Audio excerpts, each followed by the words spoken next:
Trompton clock, telling the time steadily, sensibly, never too quickly, never too slowly, telling the time for Trompton.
Good morning, Mr. Platt, calls Mrs. Cobbett. Not mending your clocks this morning? Not this morning, Mrs. Cobbett. You look as if you're going for a picnic. Oh, no, says Mr. Platt. This isn't a picnic basket. I've got two of my pigeons in here.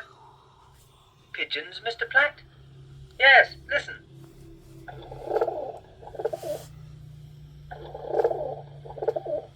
They're a special kind of pigeon, Mrs. Cobbett. They're called homing pigeons, because they fly home from wherever they happen to be. Well, I never. They're going for a long ride on a train, says Mr. Platt. I'm taking them to the station as soon as the bus comes.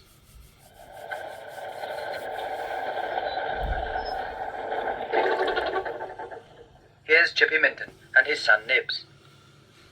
Hello, Mr. Platt. Going for a picnic? I've already been asked that once, says Mr. Platt. I'm taking my homing pigeons to the station. I'm going to see how long they'll take to fly home. What, says Chippy? In this wind? They'll never come home at all. They'll take shelter in the first handy place they come to. Mr. Platt is very annoyed. Chippy, he says, you can see for yourself whether my pigeons fly home or not. You come with me. And Chippy and Nibs follow Mr. Platt into his clock shop. Come along this way, says Mr. Platt.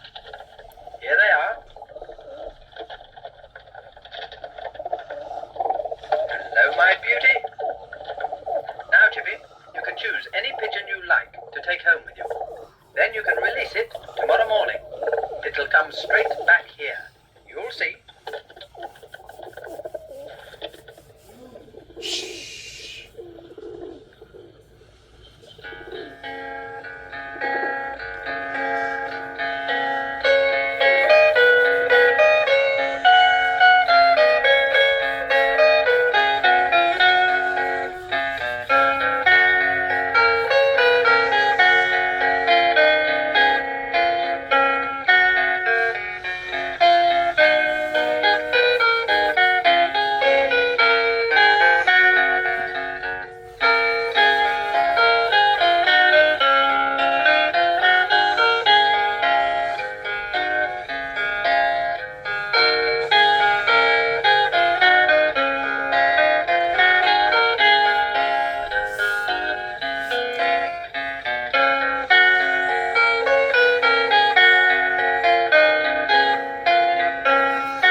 Later on that day, Mrs. Minton is cooking Chippy's supper.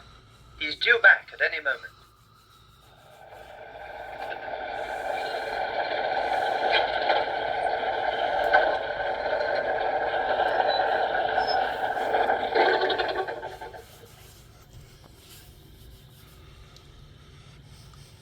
Why, Chippy, says Mrs. Minton, whatever have you got there? It's a pigeon, says Chippy. A pigeon for supper? No, no, Dora. It's one of Mr. Platt's homing pigeons. It's supposed to know its way home. I don't believe it myself. That's why he gave it to me, to prove it. Poor little thing, says Mrs. Minton, cooped up in that basket. Can't we let it go now? Not yet, says Chippy. Mr. Platt said, keep it until tomorrow morning. The basket's big enough and there's food inside. Perhaps it's just as well that it's not to go out tonight, says Mrs. Minton. I think we're going to have a storm before morning.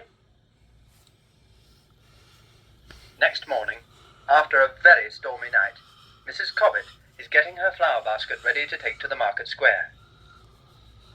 Morning, Mrs. Cobbett. You've got some lovely blooms there. Ah, there's nothing to touch roses, Mr. Minton.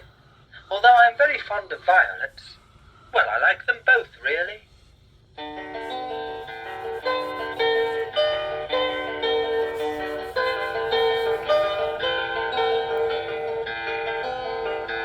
Roses, roses, buy my red roses, scented so sweetly and fresh as the dew. Roses, roses, come you fine gentlemen, buy a bunch of red roses, a nosegay for you. Violets, violets, sweet-smelling violets, purple and tiny and fresh as the dew. Violets, violets, come you fine ladies, a bunch of sweet violets, a posy for you.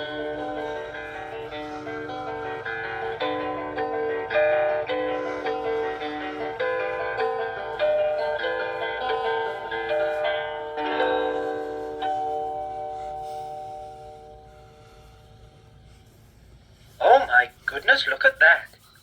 Mr. Minton? What is it, Mrs. Cobbett? A big tree, Mr. Minton. Fallen right across the lane. Whatever shall we do? I say, says Chippy, that'll take some shifting. It must have blown down in the storm. But we can't get out, says Nibs. No, you certainly can't, says Mrs. Minton. You'll need the fire brigade to move a thing like that. I'll go and ring them. Well, Mrs. Cobbett, I'm afraid you're not going to sell many flowers this morning, says Chippy. Hello? Hello? You won't get through, Dora, says Chippy. I've just noticed that the tree fell across the telephone wires and brought them all down. Well, there's only one chance, says Mrs. Minton. Mr. Platt's pigeon. Oh, yes, says Nibs. But it won't fly to the fire brigade, will it, Mum? It's going to fly to Mr. Platt, and he'll ring up the fire brigade. Now, where's that pencil? I'll write a message.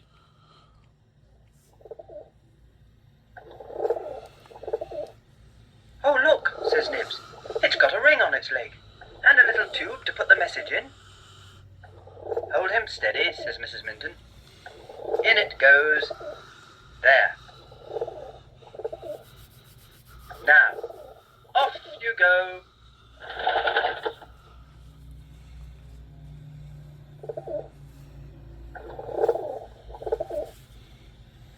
There, my beauty. You had a long flight yesterday, didn't you? But you're home safely. Chippy Minton's pigeon isn't back yet, though. I hope she's all right. Ah, here she comes. With a message, too. Now, what's that about, I wonder? Oh, so they are cut off by a fallen tree, are they? Chippy will believe in homing pigeons after this.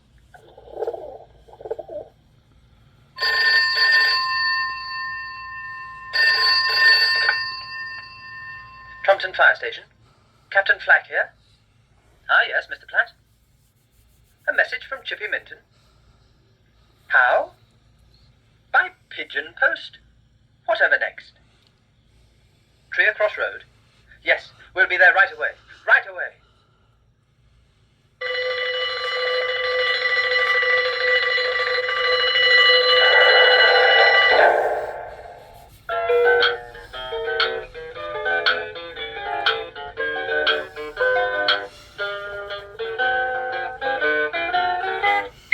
Pew, pew, Barney McGrew, Cuthbert, Dibble, Grub.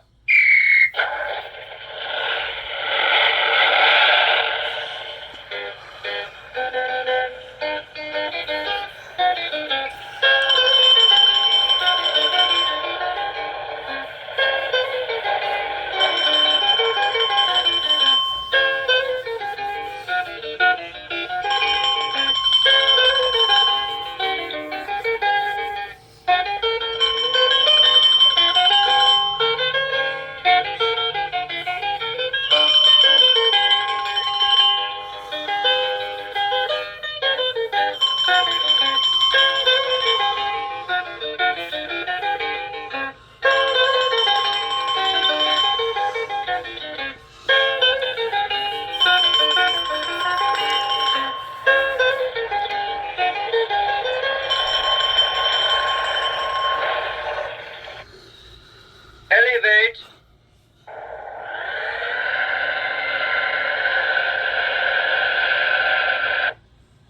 Secure the rope. Raise it.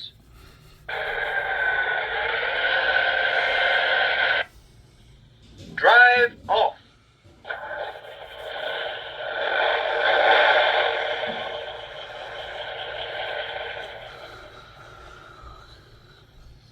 Oh, thank you, Captain Flack, says Mrs. Cobbett. I thought we'd never get out of there. It's that pigeon we ought to thank, says Chippy. I never thought that it would really fly home, but I suppose it must have done. Well, I think that's really clever, says Mrs. Cobbett. I'll be seeing Mr. Platt at the band concert, I expect, and I shall tell him all about it. I'll ask him to give that pigeon some extra corn.